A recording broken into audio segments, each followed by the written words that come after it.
And now, it's time for another Dice Tower review with Tom Vasel.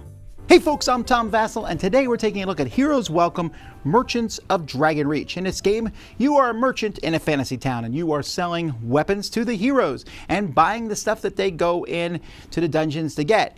Also, you're selling weapons to the monsters who the heroes are going to fight, because I'm trying to make a buck here. I don't care who wins the fights at the end. I just want to make some money. So that's kind of the theme of this game. Now, if you look at the front of this box, you might be like, oh, dungeon crawl. It's not a dungeon crawl at all. It's an economic game, really, where you're trying to score victory points. So let's take a look.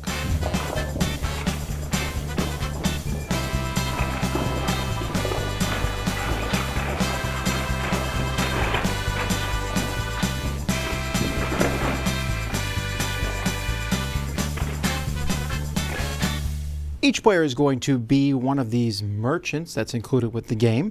And when you take a merchant, you're going to get a mastery. So, for example, Schnod Shekels gets Red Shard Mastery and starts at level 1. So, rank 1, hooray. So, she gets a bonus victory point whenever she makes an item without a green shard. That's a special ability she has. And if she uses 3 red shards, when she makes something, she'll get a bonus of 3 points. This shows you your starting inventory, and the game begins.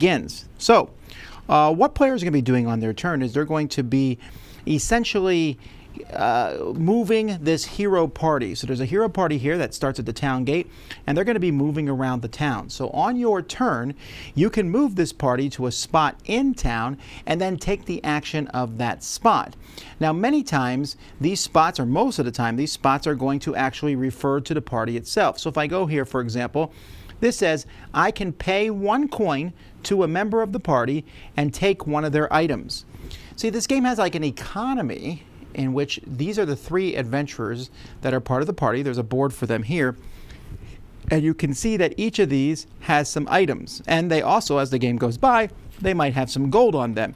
And you'll be able to trade back and forth with the different people. So for example, that space I just went on, I might put a gold here and take the fondue fork of extreme vengeance from that person. But now that gold is there for maybe someone else to take.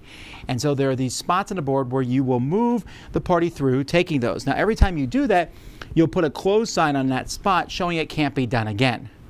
You can also go down to the guilds on your turn. Instead of moving the party, you can simply just say, I'm going to use this guild. And each guild's different. This lets you move the heroes to any open shop and run it, but you have to discard one of those resources. Here you draw 2 scam cards. Scam cards are cards you can play on your turn and do various things, like I can ignore a close sign or move the heroes 1 space. This gets me more masteries, so if I want to take more masteries, or take a mastery I already have and increase the level on it, which will allow me to, like here now, I can, if I use 4 shards to make something, I'll get 5 points, or even 5, I can get an extra 8 points. Over here, I can buy things from the black market. The game is going to have some various goods that should have started in the black market here. These are just some various resources, and you'll be able to buy them straight up from the black market if you need these specific resources. And the Builders Guild up here allows you, when you go here, to take one of these buildings and to put it in town. When you put it, it will increase the different spots that the person go to. If it goes next to a forest, the forest goes away, and now you can have another building that would be placed there.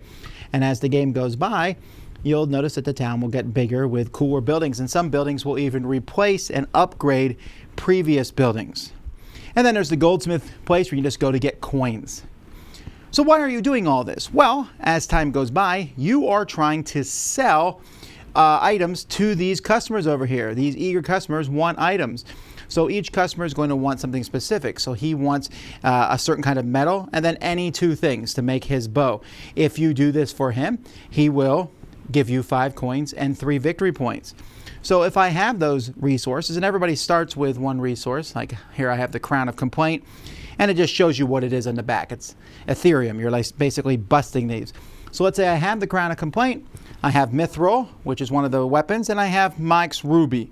So I'm going to spend these 3 resources and build this for him. So I've built this item for him, and since I didn't use any green shards on my character, I'm going to get an extra victory point.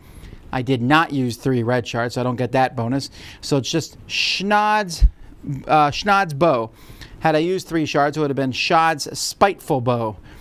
And anyway, that's going to take that. When that happens, that person who is this token here, they become a monster, and they run up into the dungeon. You've just armed someone for the heroes to fight at the end of a round. Don't worry, the heroes are going to win. At some point, someone's going to decide to pass and end it. They're like, all right, we're done. We're going into the dungeon. Now, someone else can stop them by giving the person who passes one of these tokens, and then it's that person's turn immediately. So you can't necessarily end the round, but if the person says they're going to stop it again when it comes back to them, then the round ends. Once it happens, the dungeon party will go through here, and they're going to do various things. They're going to kill all the enemies here. When you kill an enemy, you'll flip it over, and that will level up the different heroes down here. And so heroes are going to slowly get more levels. They all start at level 1. The more enemies they kill, the higher levels they're going to get.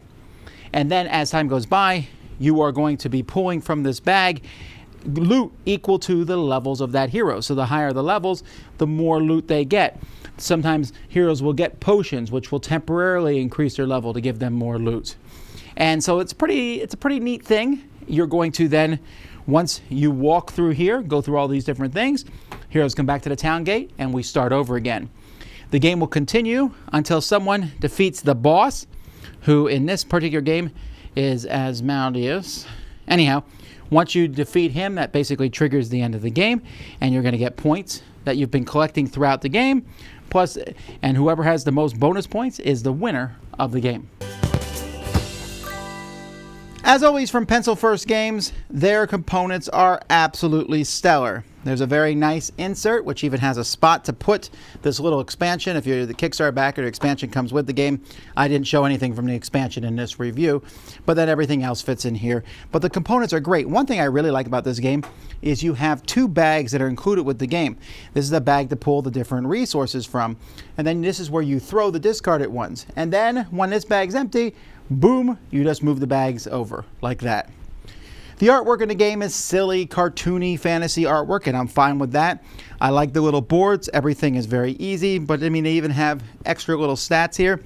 It's even fun with the different various equipment. You know, here we got Egg of Nesting, the 5th wheel, +1 ring of going first, and Amulet of Pyrrhic Victories. And even this, like the +1 ring of going first, whoever gets this at the beginning of the game, that person goes first.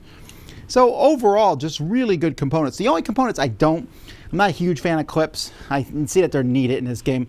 And these close signs do get cluttery and kind of clutter up the board a little more than I would like, but that's really a very minor complaint. Interestingly enough, this is the second game of this theme that I played where you're a merchant selling to different people. There was one where you sold to 2 different fantasy armies, both sides.